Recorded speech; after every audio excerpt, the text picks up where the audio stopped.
Interview de Kofi Annan Plume d'Afrique, parlez-nous de la jeunesse de votre mouvement Freedom Togo, mouvement de libération nationale. Kofi Annan, lorsque j'ai entendu, au mois de mars, dire simplement que le Togo avait changé de régime, c'est-à-dire que le Togo a changé de constitution, sans avoir même montré le texte, discuté, sans référendum, qu'il avait fait voter par une assemblée de députés dont le mandat était expiré depuis le mois de décembre 2023, alors là, mon sang n'a fait qu'un tour. Quand on lit bien le truc, je suis président à vie. Alors ça, ce n'est pas supportable. D'ailleurs, les Togolais n'ont pas supporté. Je me suis dit qu'il fallait faire quelque chose. Eh bien, pour qu'il quitte le pouvoir, il faut l'y obliger. Et pour l'y obliger, il faut que le peuple parle d'une seule et même voix et marche d'un seul et même pas. Je sais ce que les partis politiques localement ont fait. Je sais comment ils ont été dégoûtés. Je sais qu'ils n'ont pas le droit de parler, qu'ils n'ont pas le droit de manifester.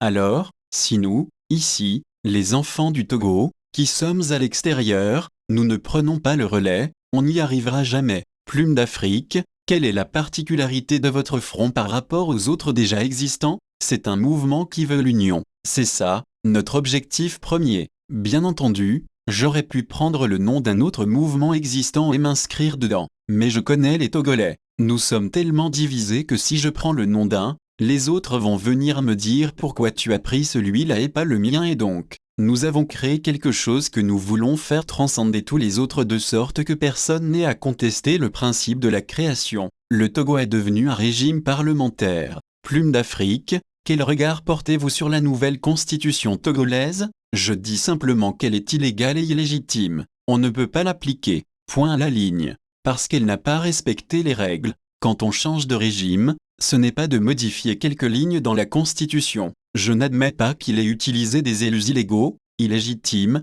puisqu'ils ont fini leur mandat, pour faire voter un texte que personne ne connaît. Vous savez qu'il y a un député qui m'a appelé du Togo pour me dire qu'il nous a fait voter sur un texte qu'il ne nous a même pas montré. On ne sait pas qu'est-ce qu'on vote.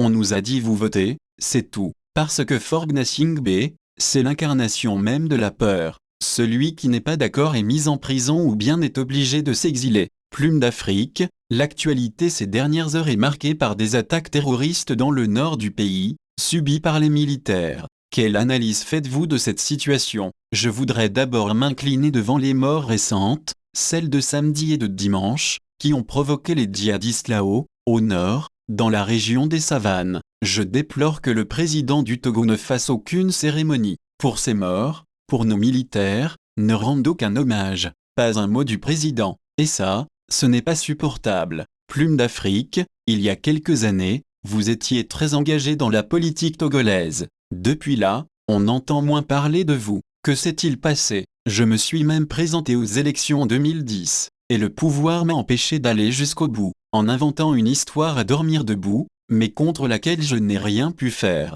Aujourd'hui, ces problèmes de date de naissance, tout ça est réglé, mais ça me fait doucement sourire. Et il y a même son père, il ne sait pas quel jour il est né, il ne sait même pas quelle année il est né, et il a gouverné le pays pendant 38 ans. Ça n'a dérangé personne. Et je suis reparti dans la politique française. J'ai été réélu. J'ai continué à faire mes petites affaires. Jusqu'à ce moment-là, à ce moment-ci, où je me dis que ce n'est pas possible. On ne peut pas laisser ça comme ça. Et donc je suis revenu. Parce que c'est mon pays. Je suis né là, au niveau où je me suis hissé aujourd'hui. Si je ne fais rien pour mon pays, l'histoire sera féroce pour moi. Plume d'Afrique, aujourd'hui, vous lancez un front. Pensez-vous qu'il est une solution ou un problème? Ce mouvement ne peut pas être un problème. C'est une solution. Et cette solution, je vous l'ai décrite. Et nos moyens, c'est très simple. Nous allons les harceler. Vous entendez? Les harceler. Et nous irons dans les instances internationales avec la vraie vérité de la nature de ce pouvoir. Et nous dirons à toute la communauté internationale quelle est la vraie nature du pouvoir de Forgna Singbe. Il pourra toujours essayer de courir derrière. Il n'aura plus rien. Nous en avons les moyens. Nous allons le prouver. Plume d'Afrique.